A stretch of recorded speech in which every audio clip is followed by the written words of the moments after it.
Good morning, everyone, and welcome to the 18th edition of Alpha Morgan's Quarterly Wealth and Economic Review with Bismarck Rewane.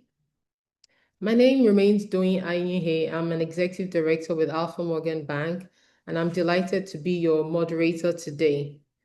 And although this will be the last webinar for the year 2025, barring any unforeseen circumstances, we're glad that we can see that things are wrapping up on a high note, at least economy-wise. We've seen with October inflation figures trending downwards to 16.05%. We've seen exchange rate stability.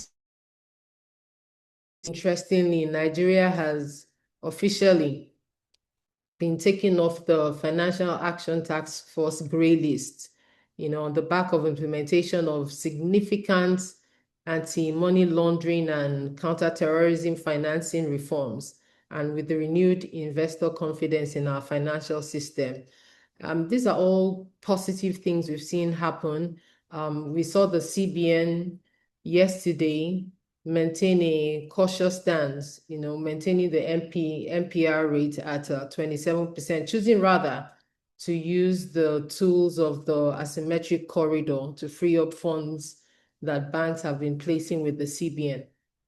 And so we're ending on a high note, and today our speaker, Bismarck Rewane, the Managing Director and Chief Executive of Financial Derivatives Company Limited, will help us answer the question: will these gains in price and financial system stability continue in the long term?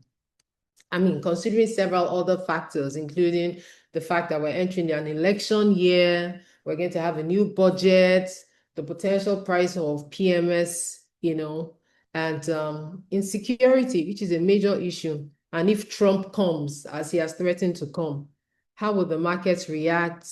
What does this mean for the average investor and, business persons?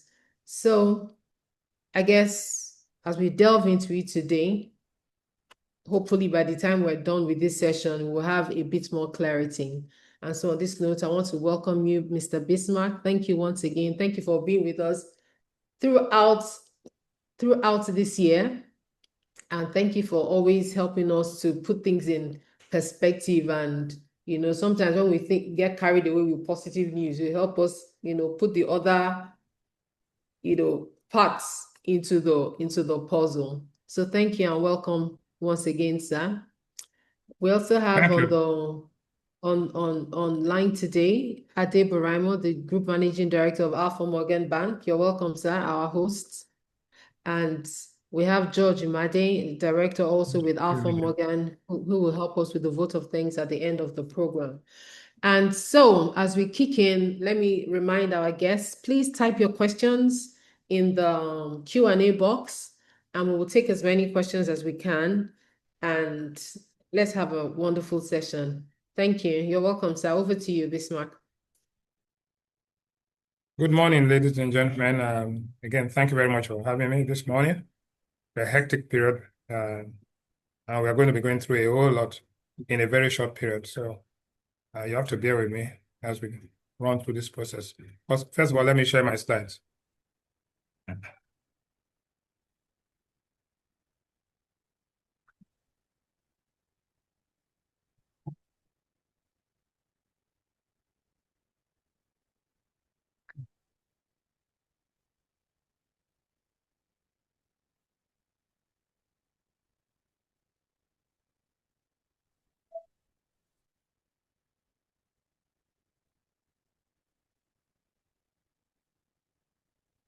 First slides.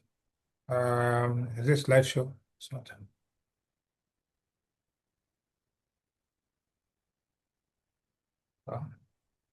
Now it's up. Warren Okay. Buffett. All right. So again, we met September 24th, and so much has happened. September 24th to October 24th is 1 month. October 24th now to November 24th is another month. So much has happened. And let's go into the meat of the matter. Let's start because what we have, the audience we have are mainly investors, analysts, and customers of yours. Warren Buffett said, beware the investment activity that produces applause. The great moves are usually greeted by yawns. So anything that makes that the market cheers, you must be aware of it. Three most important words of investing is margin of safety. That's what Warren Buffett said. All there is to investing is picking good stocks at good times and staying with them as long as they remain good companies.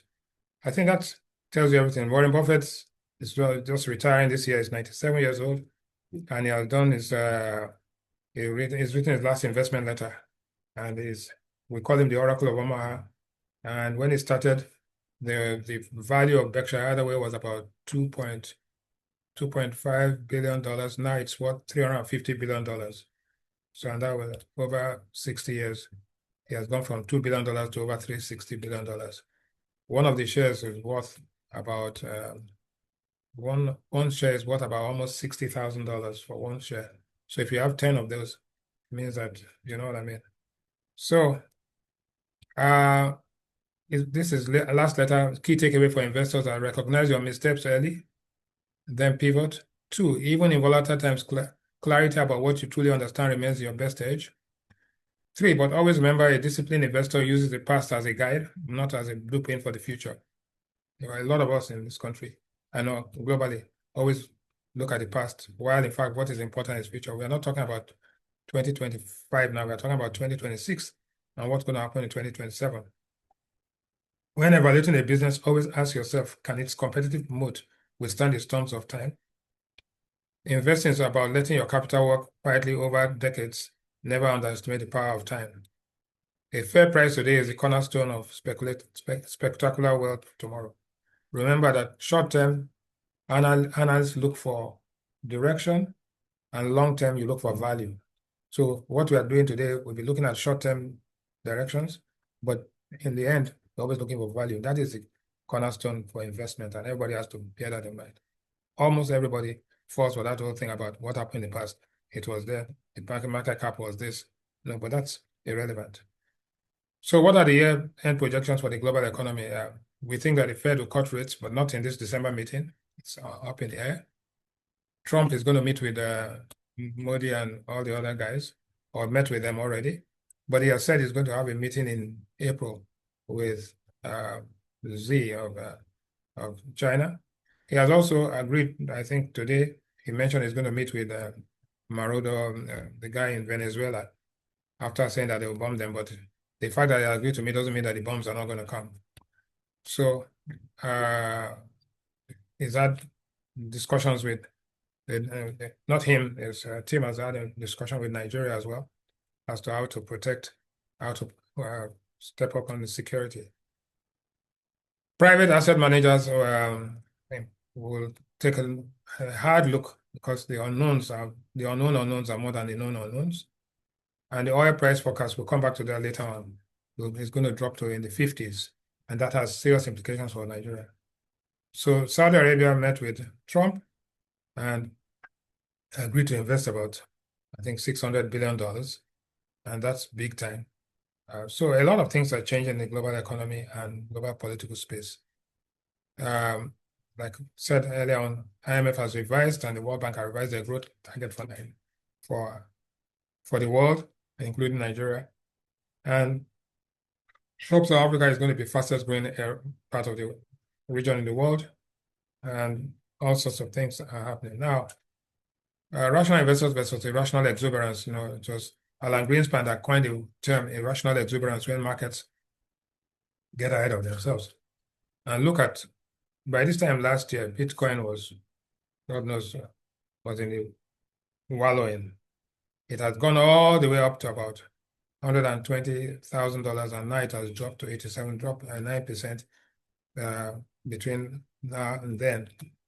We're also seeing gold. Gold used to be, my idea of gold in those days was $3,000 an ounce. It has gone all the way to 4, it got all the way to 5, and now it's up 49%. So rational investors who say, look, we're afraid of the world and we don't know what's going to happen to the US, we don't know what's going to happen to Ukraine, we're not going to.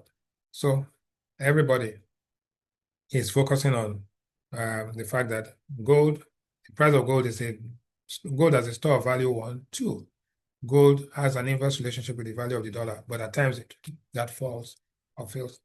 Another big thing that we have to be looking at is that last year, the peak for the price of cocoa, which is one of our main exports, was $12,000. It's now $5,000. It's lost over 60%. So if you had invested in all of these precious metals, you would have been up for 10%. If you invested in Bitcoin, God knows where it would be. And then if you invested in cocoa, this is what happened.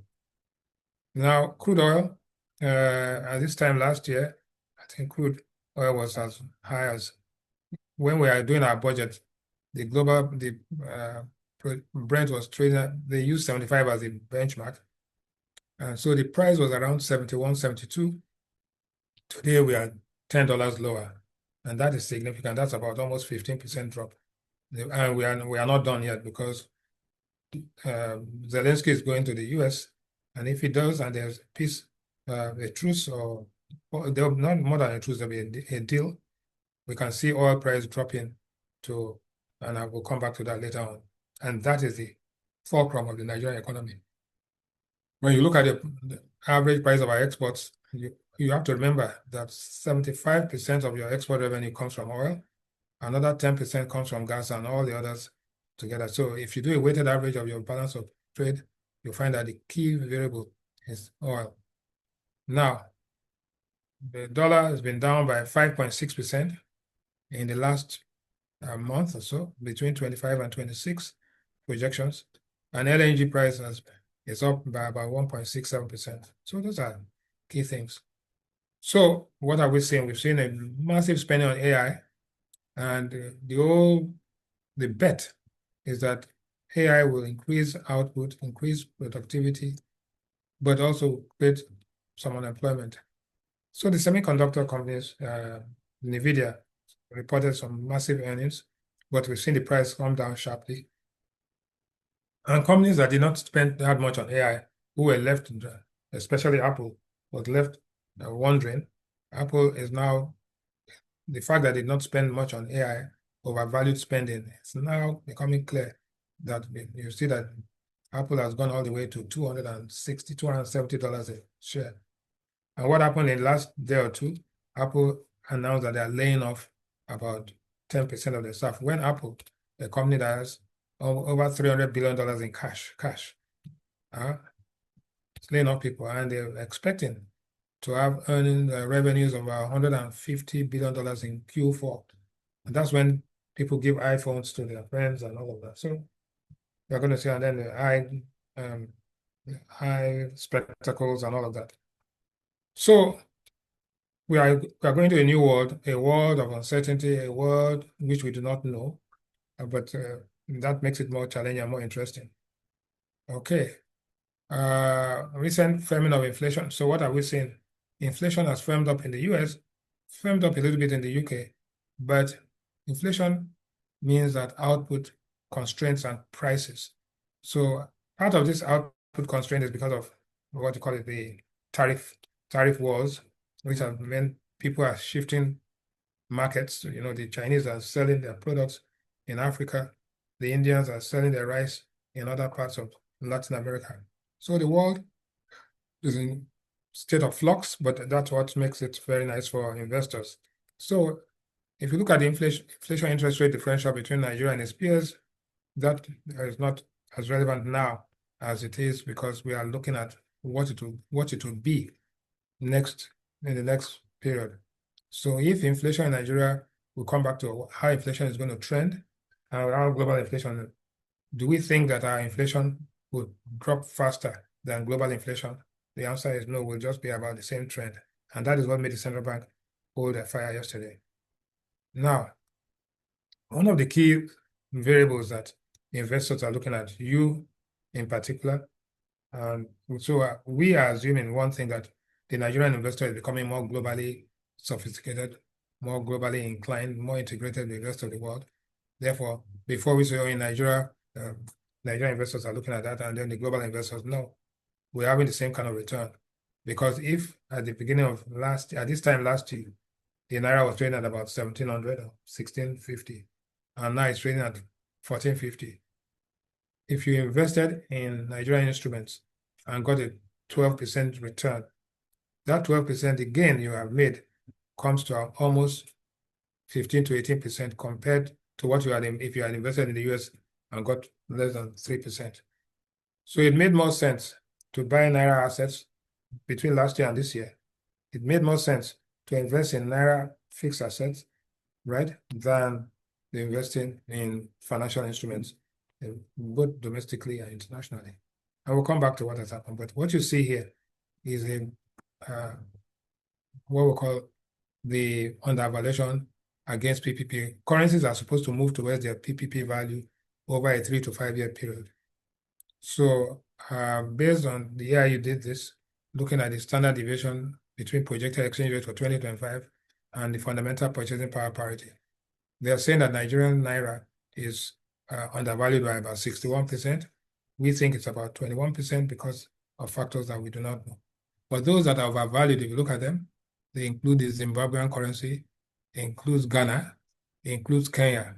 And some of the countries that we look at as models of policy are the ones that are now ending up being overvalued, while we, who have become more restrained, are undervalued. So what does it tell you? It tells you that if Ghana is thinking of dropping rates some further, the more they drop the rate, the more their currency weakens, the more the value currency begins to become more overvalued, and therefore is liable to be changed. So where are the countries that are undervalued? As far as the ones that interest me: Nigeria, South Africa, Botswana, and Mauritius. And then, of course, what does Botswana has a lot of diamonds. South Africa has diamonds and uranium as well, and DRC. So, having said that, sovereign risk premiums and global risk appetite. You see, if you look at what has happened, S&P, you can see how high it has gone. South African exchange stock market has all the way come down. Egypt come down. Algeria and Nigeria. See where Nigeria is, 465. It means that there's a lot of value coming up, will unlock in 2026, 2027, for Nigeria, more of 2027 after the elections, because the election uncertainty throws a spanner in the works. So what are we seeing here? According to the AIU, this was an everyday changes. Africa is said to be the world's fastest growing major region. Real GDP forecast at 4.3. We are at about 4.2. So we are aligned with the rest of Africa. East and West Africa is expected to remain the continent's fastest growing sector. And AI will help boost productivity, but also create high unemployment, not only in Africa, but mainly in the rest of the world. And the rule of the thumb is that to be the first to be hired and last to be hired and first to be fired. Africans are the ones that are in diaspora, Nigerians in particular. And if AI is going to displace people, the first people that are going to be hired, people who are going to be fired will be the people. So when you see AI effect, you have to think about it in the context of your cousin or your uncle that's working in the city of London or in Frankfurt, in Paris, is going to likely be fired because of AI. And if it's fired, it will not remit money to you. If it doesn't remit money to you, it affects your purchasing power. So just bear that in mind. So another thing about Africa is that look at the fastest growing economies here: Cote d'Ivoire, Ghana, Angola, Kenya, Zimbabwe, and there's Rwanda. When you look at these countries, something comes out that is post-conflict economies. Zimbabwe is still in conflict as far as I know. South Africa is still fighting. Rwanda is having a battle on their hands. Cote d'Ivoire is in battle. Nigeria is not in conflict, but is embattled. And Ghana has gone through elections and all that. And so inflation average across Africa remain in double digits in several economies, but the ones that you watch, Zimbabwe is a basket case, it was a basket case now, trying to re-dollarize the economy. Malawi, Angola is doing a lot of interesting things. Nigeria is holding on to their monetary policy framework and are going to introduce inflation targeting, explicit inflation targeting. And the governor of the central bank mentioned it yesterday, and we need to analyze that a little bit. Sudan is a battleground. Ethiopia is set for battle, and Egypt is in the border with Gaza. So, what has happened to your assets that you invested last year when we had this webinar? You took global equities. So far, so good. You're not losing money. Government bonds, both in Nigeria and overseas, positive. Cocoa, you lost money, but you made, compared to the previous year, when it was $2,000 for a ton, and now it went up to 12, which was an exaggeration, and now it has come down to 5. Gold, they say gold is safety bet. You made money on gold, continue to make money, but then those who went for precious metals like diamonds, there's what we call the artificial diamonds now, which are bringing down the price of. So we have what we call blood diamonds as well, thanks to Naomi Campbell and Charles Taylor. Now, Bitcoin, speculative, volatile, sentiment driven, and all of that. And ETFs are just hedges against traded funds. So, what the lesson, the general trend of 2026 for 2026 is that you have to look at higher level of volatility, higher level of uncertainty, and the confluence between politics and economics and markets. At the end of the day, markets determine everything. So, what kind of mix? I'm not going to sit down here and tell you, but the mix is that almost everything that is solid, continually solid. So we like gold, we like equities that have strong fundamentals and low P's. We worry about we worry a lot about AI investment, and you can see that those P's in the US are going at about 33, 34, 35, which means that if you invest money, you get it back in 35 years. Not many of the investors are going to be around 35 years from today. If they're in their 60s or 70s and all that, if they're in the 40s, 35 years from today, they will still be there, but they won't have much to look at. Now, JP Morgan and Goldman are saying that have a mix of 60 to 40 between your long-term capital and cash and equities, bonds and equities. So what happened in Nigeria in Q4, or what are we to look out for? The GDP numbers are coming out in a few days. This week, next week, this week. The Naira has appreciated 12% year to date, but against a falling dollar. So when you take the two together, it might mean the way to look at it is what was the Naira pound rate at this time last year? If I remember right, it was about one pound will give you about 2,200, 2,300 Naira. Today it's 1,900. So if you take that, tells you by how much the Naira has actually appreciated. So the 12% appreciation against the dollar added to the dollar appreciation against the basket of currencies. So you are looking at maybe 12 to 15%. The gross external reserves is deceptive because it includes it's now $46 billion, but what was clear is that we also drew down our Euro bonds and paid that into account. So our reserves increased, but our liabilities, the bonds are liabilities which have to be paid eventually. Oil production has dropped. This time last year, we were preparing the budget. The Senate was hallucinating and will do 2 million barrels a day, but now we're at about 1.4. The recount at this time last year was higher. Now we're at about 13. Dangote refinery has announced plans to expand with Honeywell to 1.4 million barrels. Nigeria has moved from the gray list, and also S&P has given our outlook, positive outlook. Tax reforms and tax law has been signed, but the details will become clearer because every day there's some refinement. And we're talking about January 1. So let's leave the tax. But the capital gain tax, something has to happen, and that has affected the market negatively so much. The stock market, because of capital gains, lost 5% in one day and has lost significantly in the last 1 month. But that's, I think it's going to bottom out as we go along. So these are just our ratings. So what is the scorecard and what does it tell you? The variables that are of interest to us as investors are what is going to happen to Nigeria's GDP growth. We think Q4 will be 4.16, bringing the average for the year to 3.18. Inflation is going to be about 15, but in December, because of base effects, we think it goes back up to about 18. So we have to take that into consideration. The exchange rate, like we said, don't forget this time last year, the exchange rate assumption by the central bank and the federal government of Nigeria was 1,500. Now we are trading at 1,470 or 1,465.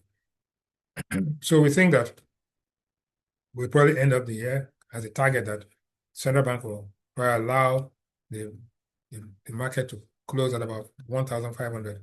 But the target for 2026, from all estimations I can see, will be that the federal government, because of elections, will say, okay, we'll put a target of 1,400 and it will still be undervalued.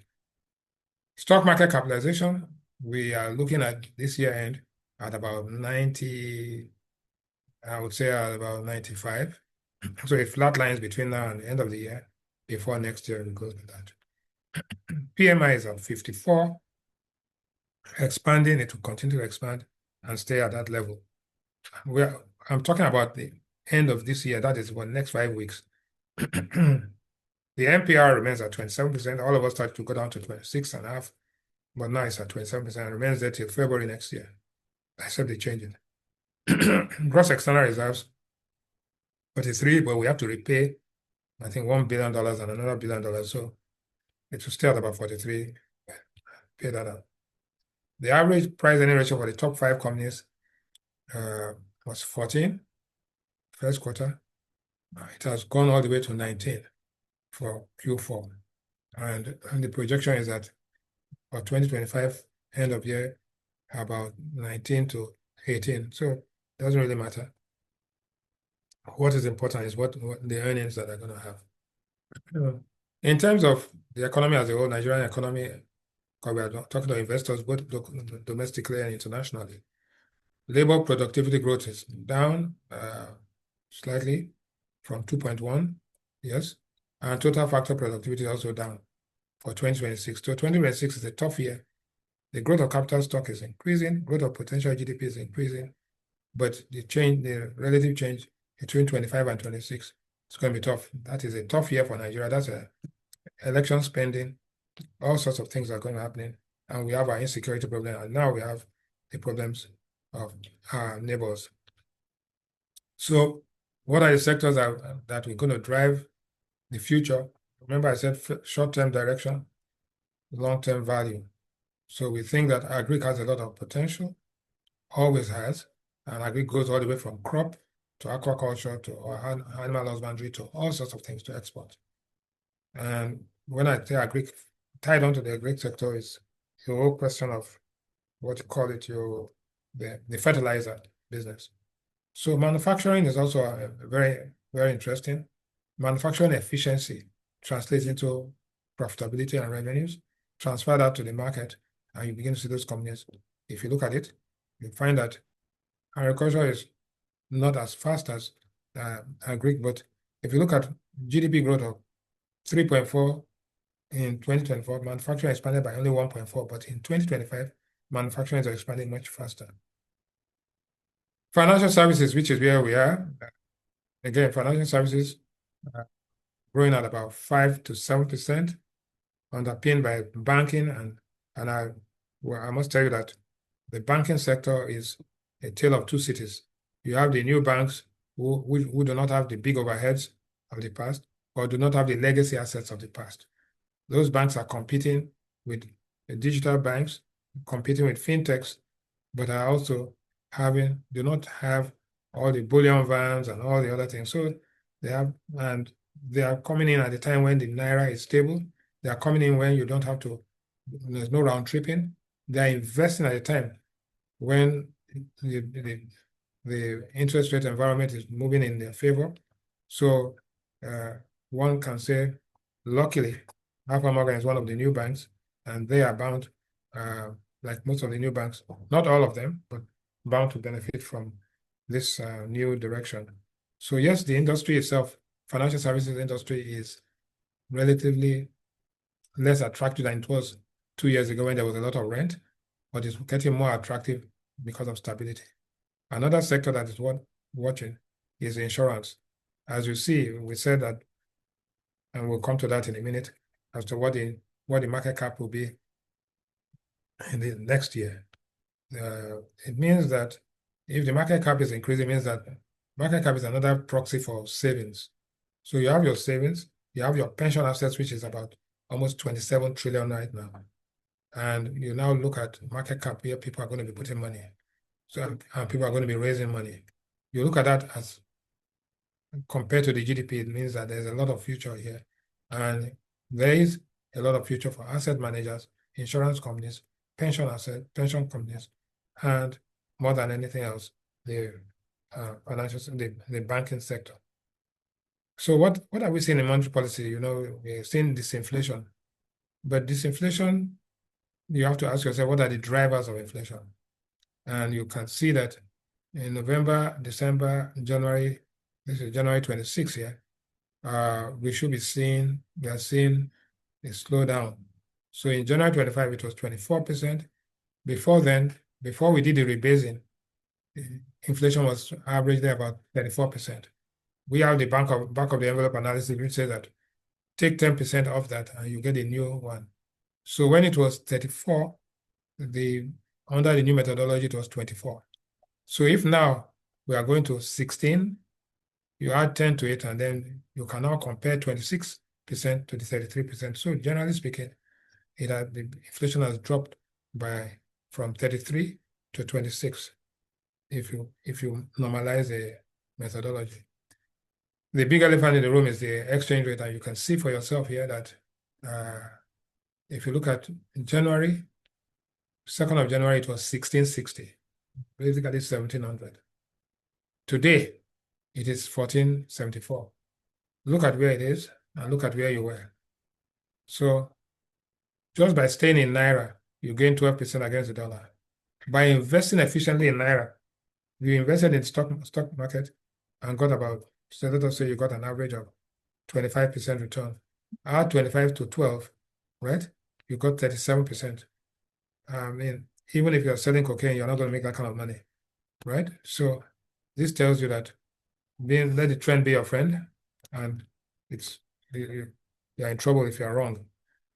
So, but that doesn't mean it's going to happen again this year. Don't go and bet on the fact that the naira will go from 1474 to 1200, because we are going to election year. The price of oil is going to drop, and so what it tells you that we have buffers, and that the economy is going to withstand those shocks. If we didn't do some of those things, or if the central bank didn't have an efficient market hypothesis, right, it will be very difficult for us to with them. We would be with Ghana and Kenya at this point. So another thing that we look at is money supply growth. So there's been a lot of mopping up, and there'll be more mopping up. So quasi money, 80 trillion, credit to private sector, 75 trillion, deposits, 30.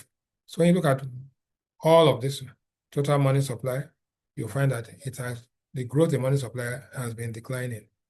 The target normally was, the inflation target was 15%, and also the target for money supply growth usually is about 13 to 15%. Now we've got it to 7.5%. Is it natural? Because there's been a lot of mopping up and a lot of homos are taking place. MPC is resolute, and I said yesterday, they've kept the status quo. So 4 times this year status quo, 1 time reduction, and before then it was status quo all the way. Every other thing remains the same, but there's this 75% CRR on non-TSA. So you are going to see a lot of mopping up and tightness in liquidity, which means that as you go into the year end, all the banks, you've got to take long position now, because the next MPC meeting is 90 days from today. So you don't have time. Nothing is going to change, right? And so we have now let us look at policy change implications. Now, bank loans, bank deposits, net interest margin, and other income. So all of these things look pretty much stable. And again, we are going back to asset classes like we did at the beginning: equity, bonds, real estate. So what is the outlook for 2026, right? And that is very important. So as interest rates drop, you see it's not a high interest rate environment. It's the difference between your rate of interest and the rate of inflation. If the rate of inflation, the difference between your treasury bill rates, which is a proxy, and your rate of inflation, if you have negative real rates of return, then investing in non-financial assets become profitable. If not, you will find yourself in a mix, right? So for the banks, move their funds, their cost of funds, and their return on funds. Now the central bank has narrowed and made an asymmetric corridor, which means that placing money with the central bank and getting 20% will not exist anymore. You are now going to get only something less. Now, is the banking industry still attractive? And right, it is attractive because you have, I think, about 90 million, if I checked last, 90 million BVNs, right? Which means that you have potentially you have all those customers. You have about 140 million NINs. That is, you have 140 million subscribers to subscribers for the telcos. So the thing to do is to look at how you go from being who is the guy who has a BVN who doesn't have a device, or who is that guy who has a BVN and has 3 or 4 devices, so that it could be misleading. But the point is that we have to look at 2 things. One, who is the consumer and where is he spending his money? Is he investing money? Is he saving money? Or is he moving the money around to real assets as against financial assets?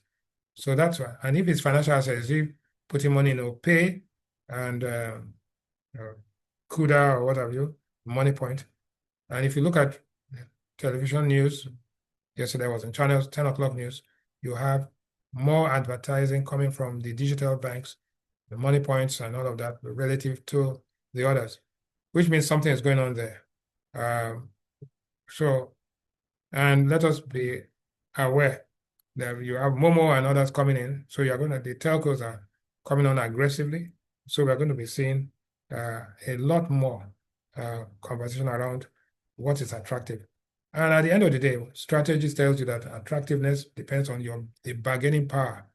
So let us look at a bank. What's the bargaining power of the depositors? The bargaining power of the depositors is that the depositors can invest money in treasury bills, invest money in government, invest money in various things, right? While the bargaining power of the people who are taking money from you, also, at a particular point, they can raise money by bonds, by commercial papers, and all of that. So the bargaining power of the banks and the non-digital banks is dropping, and the intensity of rivalry is increasing. Therefore, they need to be more efficient, and that's what's going to happen. So there have been legacy asset translation gains of last year. Now those are going to be translation loss. Almost all the banks are going to report translation losses. 16 banks have made the minimum capitalization, and therefore, if you have an industry which is consolidating at the top and fragmenting at the bottom, it's something that you need to think about. But those will know, and the new banks, the digital banks, who are also regional banks, are bound to be more efficient because they don't have the carryover of the legacy difficulties of the past. Okay, so we go into 2026 budget. The 2026 budget is going to be announced, and you find that the GDP growth, what are we saying? We think GDP growth, they will target maybe 5 to 7%. That's what they will announce. Oil price, we think that, not to be pessimistic, they'll be talking about 64, 65. as against 75 last year. Oil production, more realistic, in line with OPEC, 1.7. Exchange rate at about 1,400 and inflation rate at about 15%. This be the picture that 2026 budget, which we announce any moment from now. These are our own internal projections. That's nothing to do. We have no way of knowing what the government is thinking about. External balance, we are seeing different things here. We are seeing the trade balance, the current account balance, and more than anything else. And that is very important. The net exports is very, very important for Nigeria. So you will see that nobody's going to do round tripping. Nobody, people are using the Naira cards overseas now. So the pressure on the Naira has eased because the buffers are there. But all it takes is one or two unforeseeable or unpredictable events, and then we can see ourselves in difficulty. Capital gains tax, we sorted out. I think they would push the implementation forward and reduce the amount. 30% is too high for capital gains tax. But again, don't forget there's big difference. Federal Inland Revenue is a federal government agency. That's going to end, and you're going to have Nigerian Revenue Service, which means that Nigerian Revenue Service, in other words, both local and personal and corporate income taxes be managed by the Nigerian Revenue Service. So, and then the sharing of the proceeds will also be more. If what analysis, we have a major issue: 15% import duty on imported petrol. That has been moved to first quarter. The interest groups quite adamant, but Dangote's cost of doing business is efficient, and therefore we'll see a price war to some extent. So right now we are 910. I think that we said last time that there'll be uniform pricing of petrol across the country. That has not happened, and that's not likely to happen immediately. So we think that the price of petrol could come down maybe to about 890, 900, but not that. But that's compared to let's step back. If the price of oil drops to 50, 58, it means that imported petrol will be cheaper, and then Dangote has to drop his price as well.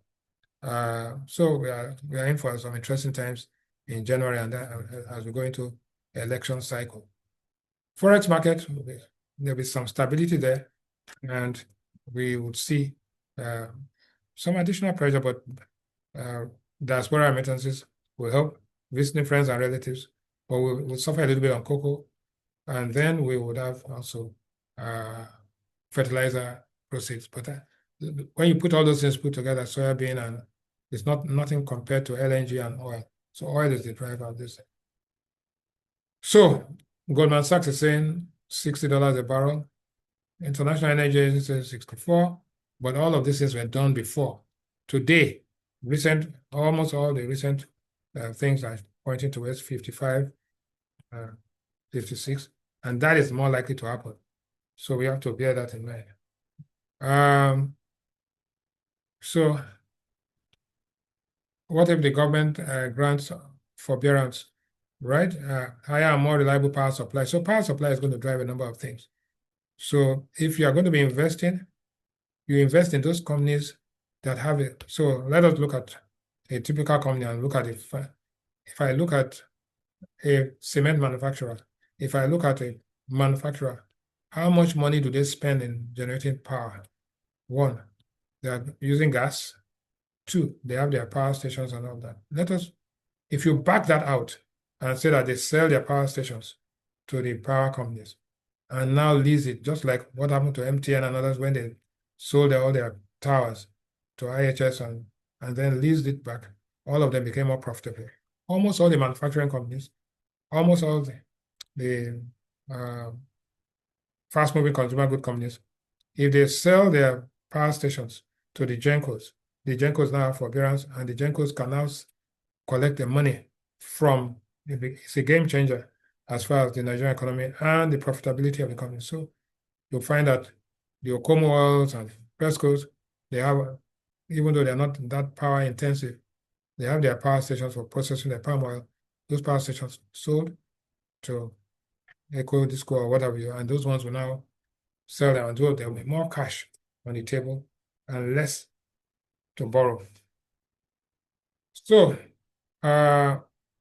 initial market reaction, this was what happened yesterday, and quite frankly, Naira flat at 1465, but the Naira started falling a little bit this morning, but that's just speculation.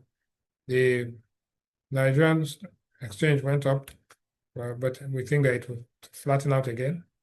Average daily turnover fell. GTCO and Zenith and UBA all went up because people thought that because interest rates are remaining where they are, the net interest margins will remain. Okay, so if you look at what we are seeing here, we are seeing MTN share year to date share price up 133. But if you look at what has happened to those share prices in the last 4 weeks, it tells you a different story. So I can decide to look at what I've made for the whole year, and I can decide to look at what is going to happen going on forward. And in inflation, we always say that monthly inflation is more reflective of reality than year-on-year inflation. So if you are looking at the event, you should look at what has happened to the shares recently rather than historical. So it looks great. Oh, yes. Dangote has been up 11.7. BUA has been up 80%. Nigerian Brew is up 114%. Thank you very much. But what's going to happen to them going on forward is the most important thing. What's going to happen if the exchange rate weakens a little bit? What happens when the price of oil falls? What happens if there's insecurity and the food basket, food cannot come from the things, from the food basket? So we need to take this with a pinch of salt. But we think that there'll be flatlining and then before it needs to come back up.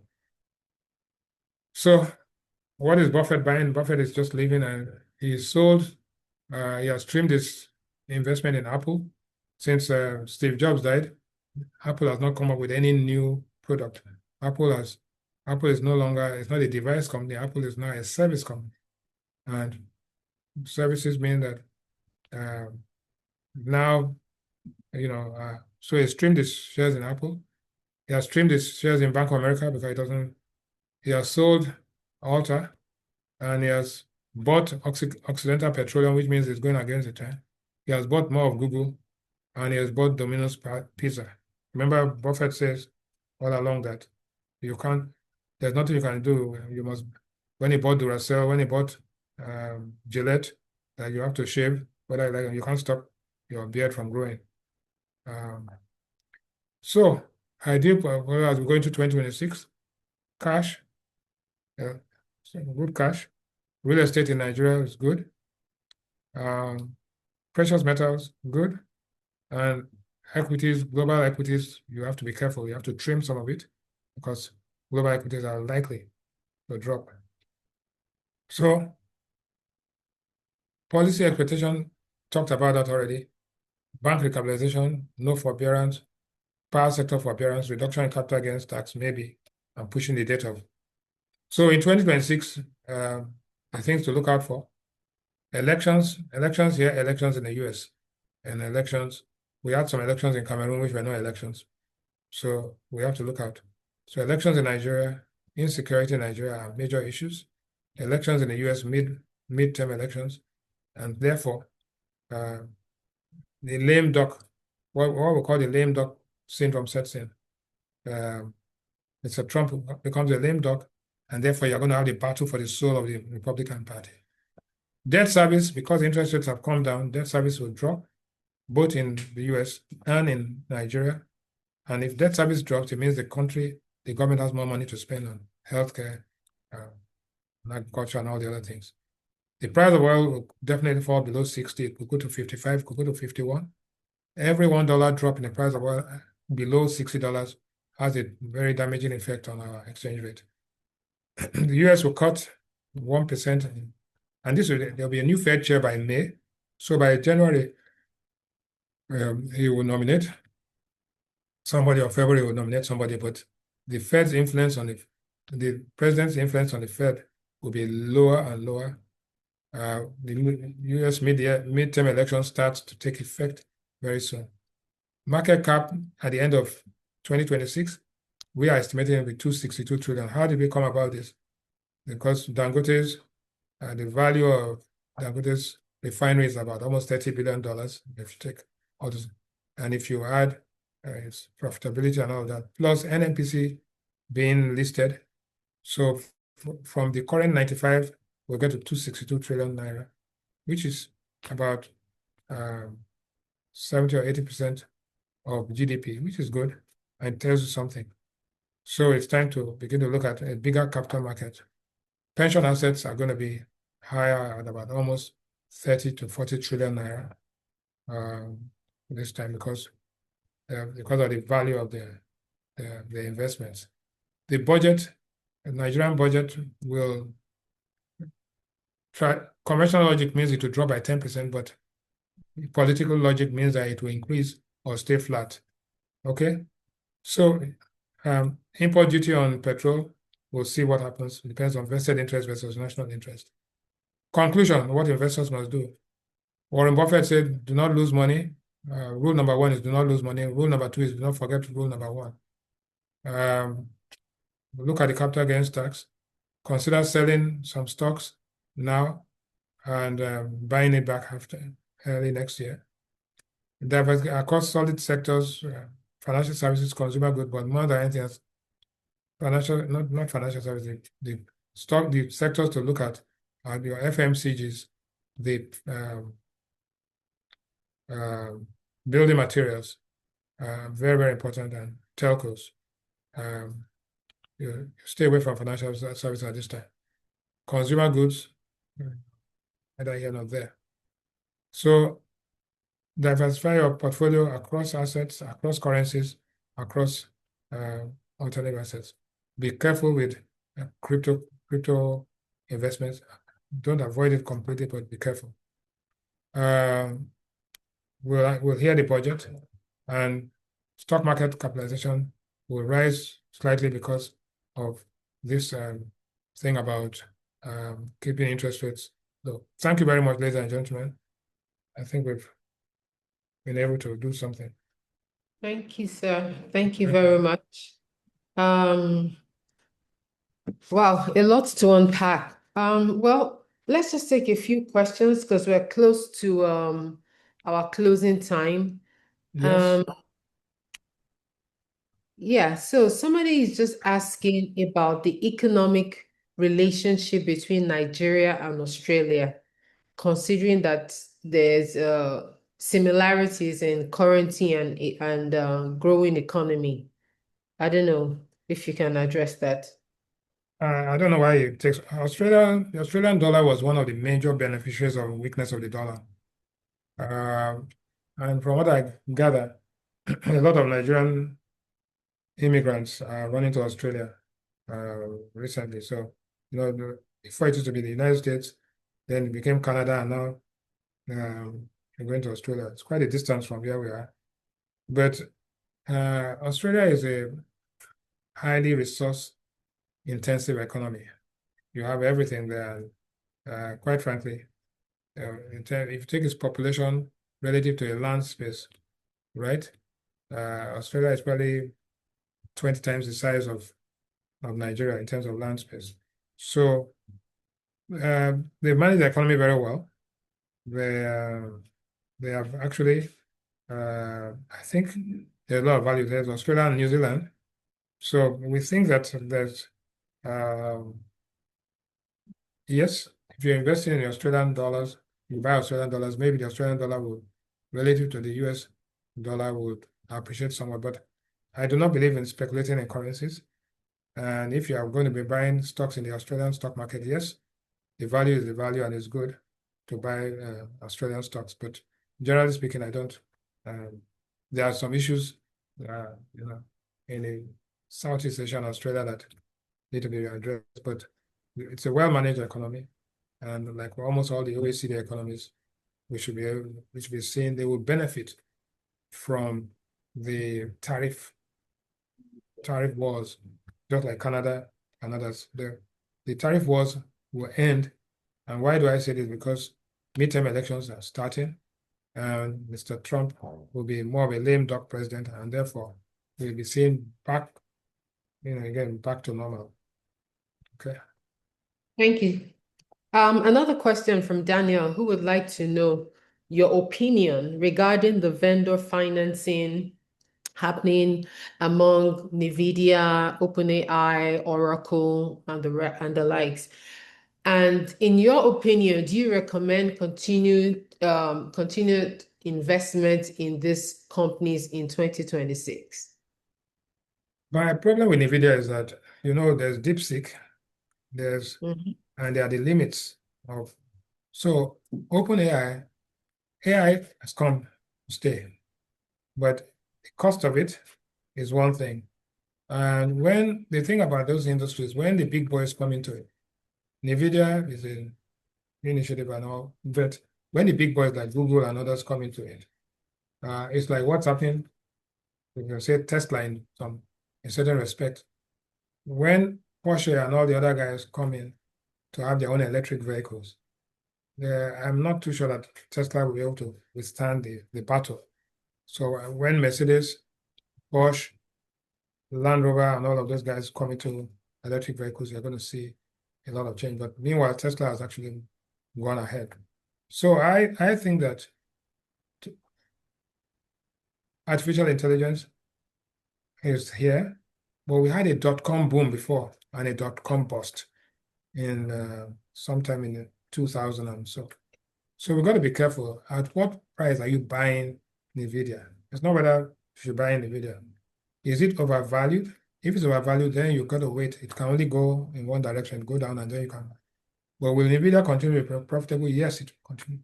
Will the demand for chips continue to grow? Yes, because the world is going to be dependent more on chips. Will there be competition there to make them more compared, the intensity of rivalry? It's like what happened with Facebook and WhatsApp, and there was this battle with Zuckerberg, they've been a monopolist, but they won that case, and so you can see that happening. The competition and cooperation, what we call competition amongst the leading players in that industry. So it's not a binary choice. Should I buy NVIDIA or not? It is buy NVIDIA. Is it time to buy it? I think if you wait a little bit when there's a correction, you'll probably get it at better value. But having said that, I want to remind myself because I made a mistake when Google opened at $82 a share, and I said, "Oh man, it's too expensive."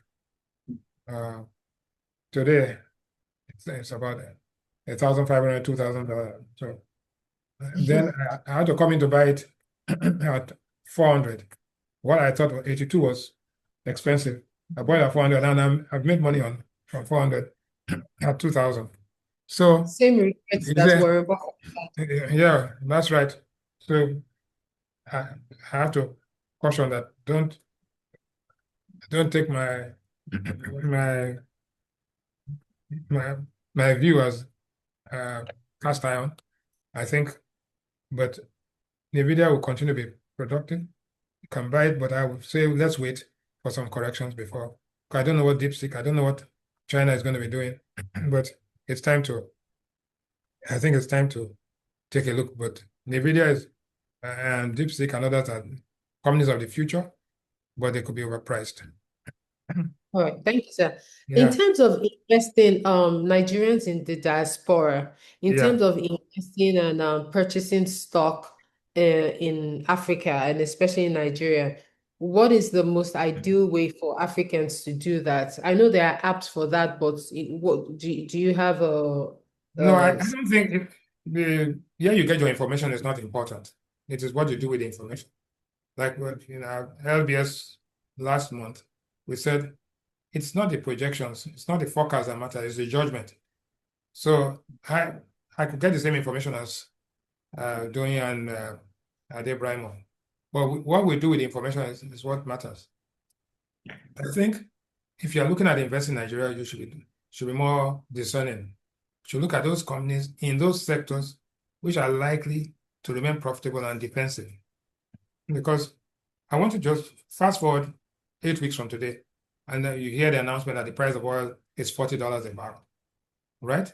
And then the Central Bank of Nigeria says, okay, we have to do some restrictions here and there. What will happen to those companies, and what should you be buying? You should buy those companies that are defensive, that no matter what happens to the price of oil, no matter what happens to the exchange rate, those companies will continue to be profitable. Therefore, and that is why I'm saying that one sector that is so undervalued or underdeveloped is the power sector. We've been producing 5,000 megawatts for the past 40, 50 years. We have not been able to grow. Something must be wrong. So supposing we fix that thing, and the fixing goes to cost-reflective tariffs, investments, and just like refining. Remember, refining was a no-no. All of a sudden, Dangote made it profitable, right? So let us assume that. So who are the people? Who are the companies that will benefit from a power revolution? That is what we should be looking at in 2026, 2027. That is what you should be investing in, right? I've told you already that the manufacturers, the building materials, the fast-moving consumer goods, and all of those guys, what happens to them when they now, if you look at their balance sheet and they have $100 million in assets, of which $40 or $50 million of it is in non-core assets, their power stations, their boreholes, and all that. Assume that they sell all of these things, even at whatever it is, and they now, their balance sheet, if they have $50 million of assets, all are in the core business, which is the inventory, the manufacturing lines, and all the other things. What will happen to those companies? Can they be competitive within Nigeria? Can they be competitive compared to imports that are coming in? If you make that decision, then you'll know where to invest. I don't think whether it's the app. The app doesn't teach you anything. You see, a million zeros are equal to zero. So if you have an app that is telling you garbage in and garbage out, you get nowhere. All right, thank you, sir. There's a very interesting question here from Osaz about the future of rare earth metal industry in Nigeria and how Nigerians can play in that space. Recently, Donald Trump entered an agreement for rare earth with, I believe it was China, and Yeah. there are talks about rare earth in Nigeria. What is the prospect of that? Well, rare earths and solid minerals and resource-rich countries. The problem is that if your political system is not strong enough, you make yourself vulnerable to all sorts of challenges. Above the ground risk and below the ground risk. If you take DRC, who unfortunately beat us in the last World Cup game, DRC has the best below the ground assets, but above the ground is the most volatile, and it's a source of they've had no peace between 1960 and today. When you start going for resource nationalism, it creates all sorts of problems.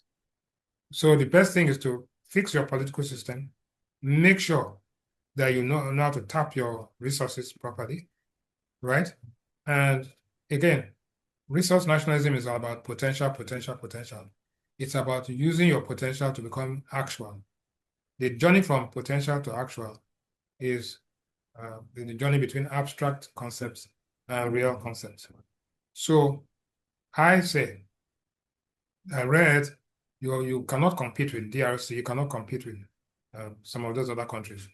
But what have those people done with their minerals under the ground? What has happened to Zimbabwe? What has happened? So you look at those countries and know that once you start exploring and exploiting resources, you've got to fix your political system. If not, you will have insecurity. It is not by coincidence that Sierra Leone and Liberia had all the wars at the time, diamonds and, right?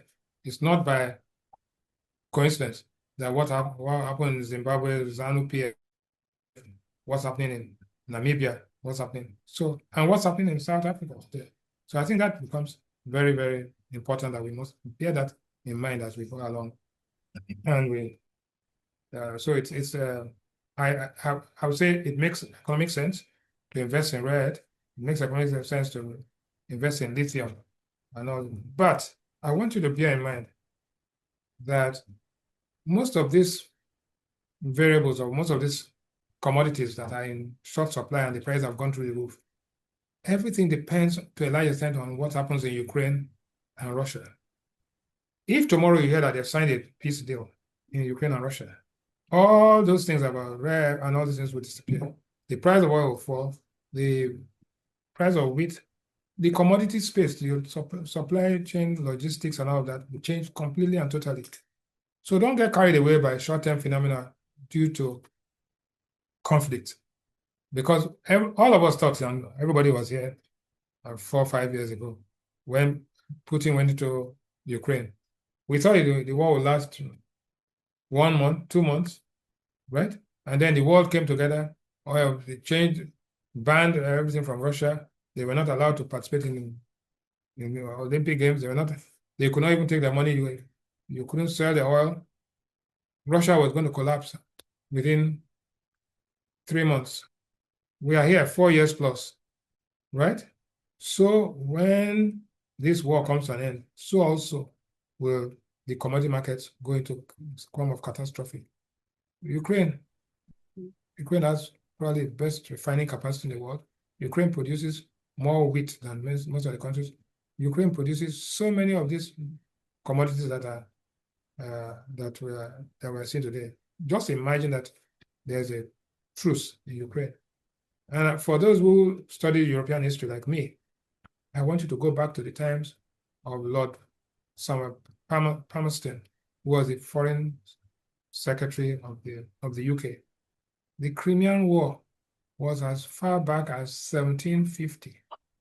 Crimean War, right? 1750, and we are still fighting the Crimean War today. It's like Kosovo and Belgrade. The First World War started there in 1914. We are still having those battles in Kosovo and all of that. The world hardly changes. It's only the people that come and go. Okay. All right, thank you. Let's take just one more question One and more then we question. close those. Yeah. I'll combine the questions. MM and Ayodeji Subai, they have a similar question about the security situation and the potential impact for FPI flows into Nigeria and interest in the stock market and all the other indices. And then I want to combine that with Habib's question about you providing clarity on capital flow between fixed income and equities market. Should we be expecting those capital inflows in the equities market since CBN has maintained the rate? And what do you think the Fed cut rate will do to the price of digital currencies like Bitcoin? Well, let me go. I think that one thing is happening. The tariff threats and the hegemony, or what you call the hegemonic status of the dollar. When you look at historical trends, the settlement of world trade, there's a correlation between world trade and GDP. There's a correlation between the settlement of trade, right? So let me take it back. One, there's increase in the volume of trade. There's a shift to cargo, right? And containers. There is a shift also away from dollar. Dollars are about 80% of total settlement of transactions. And that's why the Australian question comes up. That what currencies are they holding as external reserves? Australian dollar was kept as part of the reserves, the Chinese yuan, the Japanese yen, and the euro more than anything else. So let's be clear that the world is changing, and whatever happens in the US, whatever happens globally will have an effect on us. Now, what are we seeing, and how do we think that investors should react? You said insecurity and the Nigerian markets, all right? Yeah, there's no question about that. Insecurity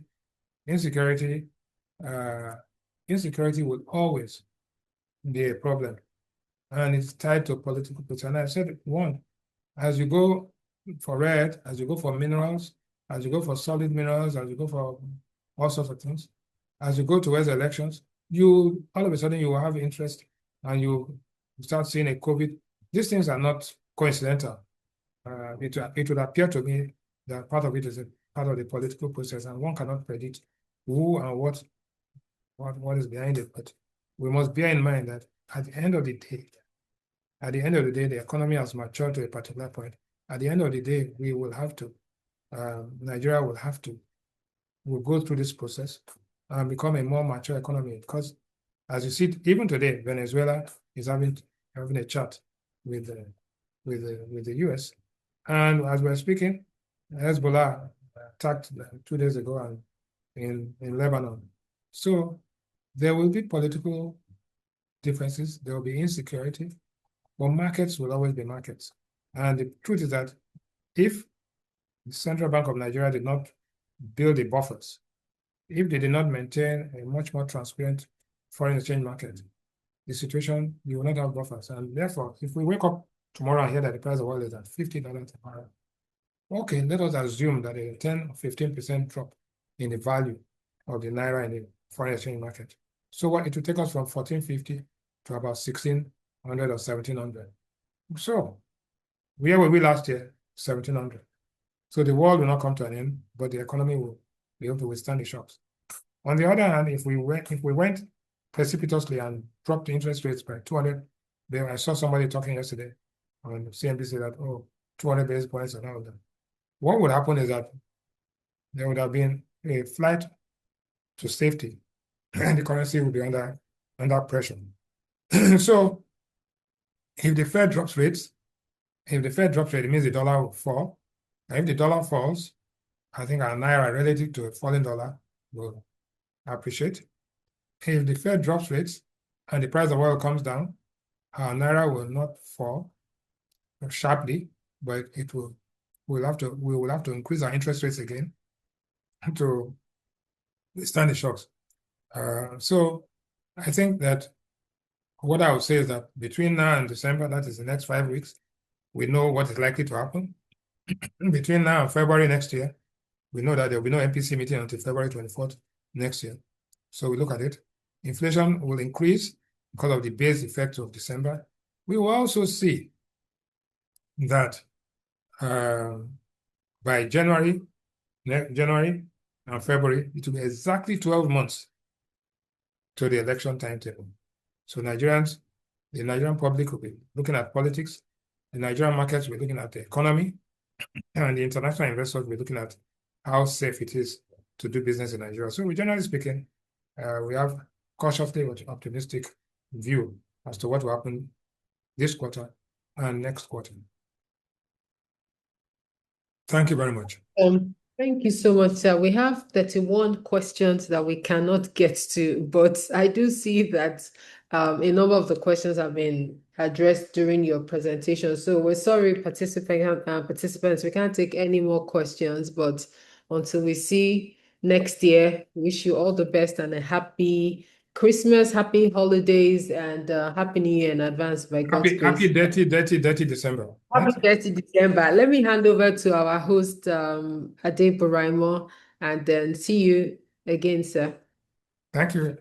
Yeah, thank you. Good morning, everybody. I want to thank our speaker, Bismarck, Rewane again. Thank you for always trying to speak for us and with us. Thank you so much. We appreciate everything.